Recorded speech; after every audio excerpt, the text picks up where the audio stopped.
Hello, मैं doctor Induja Dixit, dietitian from diet nature. आज हम लोग फास्ट के बारे में बात करेंगे। यहाँ मैं इंटरमिटेंट फास्टिंग की बात नहीं कर रही, यहाँ पर मैं बात कर रही हूँ जो नॉर्मली हम व्रत रखते हैं या जैसे रोज़ा लोग रखते हैं, तो इनके बारे में हम बात करने जा रहे हैं। चाहे कोई व्रत रखता है अपने रिलीजियस बिलीव्स की वजह से या भी जो भी रीज़न हो, लेकिन यहाँ इंटरमिटेंट फास्टिंग की बात हम नहीं कर रहे हैं, उस पर मैं नेक्स्ट वीडियो बनाऊँगी।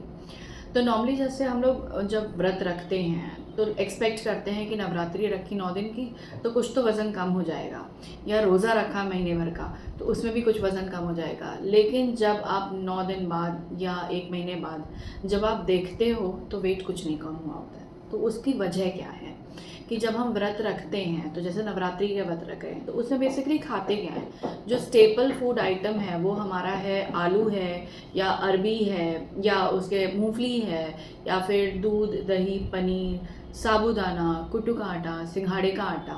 तो बेसिकली ये जितना मैंने गिनाया ये सब कार्बोहाइड्रेट रिच है, और बनाते किस में है, घी में या फिर तिल के तेल में, तो फैट भी अच्छा खासा होता है। और जब कार्बोहाइड्रेट फैट के साथ कंबाइन होता है तो वो ज़्यादा हमें मतलब मोटा करता है, क्योंकि दोनों चीज़ ऐसी हैं जिसमें कैलोरीज बहुत ज़्यादा है। तो अब करना क्या है कि जैसे नवरात्रि में फास्ट रख रहे हैं तो उसमें क्या खाएंगे। तो बेसिकली हमको ध्यान देना है कि लो फैट मिल्क और उससे बने हुए प्रोडक्ट्स, जैसे लो फैट मिल्क या फिर उससे बना हुआ दही या पनीर उसको यूज़ करेंगे। कुट्टू के आटे या फिर सिंघाड़े की आटे की जगह बेहतर रहेगा कि होल कुट्टू को यूज़ करें, खिचड़ी बना लें या फिर ऐसे उसको उबाल के उसके सिंघाड़े के आटे और दही की वो कढ़ी बना के उसके साथ में खा सकते हैं। या फिर खीरे का रायता बना दिया, लौकी का रायता बना दिया, या पनीर को ऐसे ही सौते कर लिया लो फैट मिल्क का। तो ये हेल्दी ऑप्शन हो जाएंगे। मूंगफली में भी फैट कंटेंट बहुत ज़्यादा, आप खुद ही समझिए कि मूंगफली का तेल आता है, मूंगफली से तेल निकाला जाता है, तो कितना रिच है वो फैट में। तो मूंगफली को अगर हम थोड़ा सा यूज़ करेंगे, 8-10 दाने खा लिए तो वो ठीक है। लेकिन अगर हम सोचें कि मूंगफली फ्राई करके हम खा रहे हैं तो वो गलत हो जाएगा। उसके बाद जो साबूदाना है, साबूदाना ऐसा नहीं कि नेचुरली ऐसे ही उगता है। साबूदाना एक तरह का, जैसे अरबी है, घुइयाँ है, वैसे तरह का एक रूट होता है जिसका स्टार्च निकाल के फिर प्रोसेस करके उसकी बॉल्स बनाई जाती हैं। तो ये बेसिकली प्योर स्टार्च है और इसमें कार्बोहाइड्रेट के अलावा कोई और न्यूट्रिएंट है भी नहीं इसका। तो ये जो प्योर स्टार्च है, तो जैसे आप ग्लूकॉन डी पीते हो वैसे है ये। तो फिर ये जाके तुरंत के तुरंत डाइजेस्ट हो जाएगा, क्योंकि फाइबर है नहीं तो ईजिली डाइजेस्टेबल है। और उसके साथ साथ इसको भी हम फैट डाल के बनाएंगे, मूंगफली डाल के बनाएंगे, तो फिर फैट कार्ब्स वही एक कॉम्बिनेशन हो गया, जो कि एक रिच कॉम्बिनेशन है मोटा करने के लिए। वेट लॉस नहीं होएगा। तो अगर आप सोच रहे हो कि व्रत के टाइम खाएं तो क्या खाएं, कद्दू की सब्ज़ी खा लीजिए, भिंडी की सब्ज़ी खा लीजिए, लौकी की सब्ज़ी खा लीजिए, तरोई जिनके यहाँ परवल खाया जाता है वो परवल खा सकते हैं, दही है, खीरे का रायता, लौकी का रायता वो खा लीजिए, ड्राई रोस्टेड मखाने खा लीजिए। उसके अलावा अगर बहुत क्रेविंग हो रही है कि कुछ सीरियल टाइप का लेना ही है कार्बोहाइड्रेट रिच, तो फिर होल कुट्टू को आप खिचड़ी की तरह या फिर प्लेन चावल बना के दही के साथ या जो मैंने बताया कढ़ी के साथ खा लीजिए। तो जब ऐसे खाएंगे और सलाद फल की मात्रा ज़्यादा कर लेंगे, लस्सी है, मट्ठा है, जब ये सब चीज़ें लेंगे तो वो हमको फैट नहीं करेगा। और इतने दिनों में, और क्योंकि फास्ट है तो आप किसी रीजंस के चलते रख रहे हो, फास्ट का मतलब होता है कम खाना।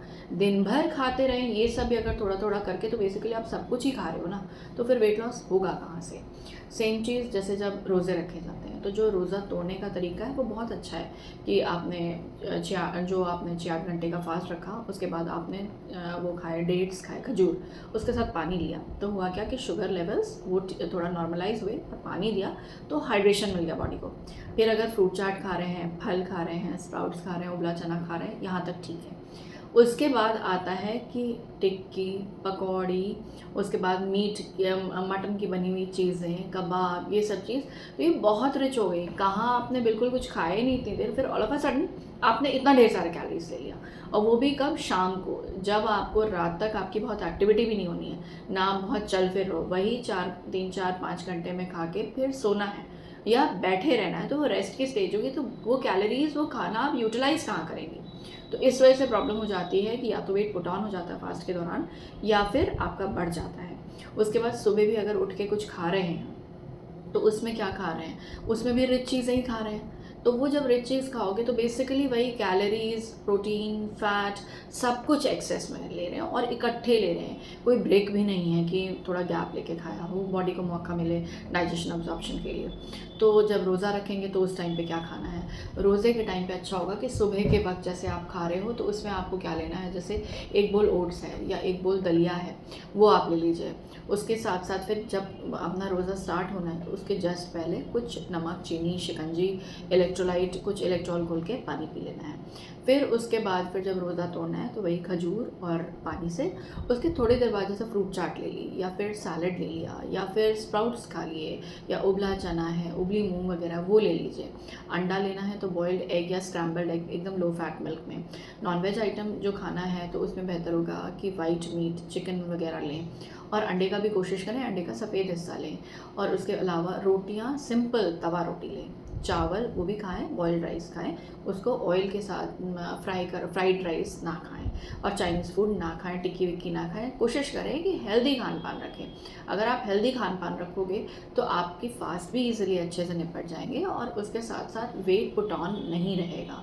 और अगर वही है कि थोड़ा खाया, कंट्रोल्ड अमाउंट में खाया और जो चीज़ें मैंने बताई हैं जो प्रोटीन रिच हैं, जिसमें वाटर है, जिसमें कॉम्प्लेक्स कार्बोहाइड्रेट्स हैं, गुड फैट्स हैं, तो वो सब चीज़ें अगर आप जैसे फ़ालूदा बना रहे हैं तो फ़ालूदे में आपने चिया सीड्स डाल लिया आपने, तो वो भी क्या करेगा, फाइबर कंटेंट बढ़ा लेता है, प्लस ओमेगा 3 होते हैं। तो अगर इस तरह से हम फॉलो करेंगे तो हमारा फास्ट, अगर थोड़ा सा हम वेट लॉस भी ध्यान दे रहे हैं कि उस पॉइंट ऑफ व्यू से भी हम सोच रहे हैं तो बेनिफिशियल रहेगा।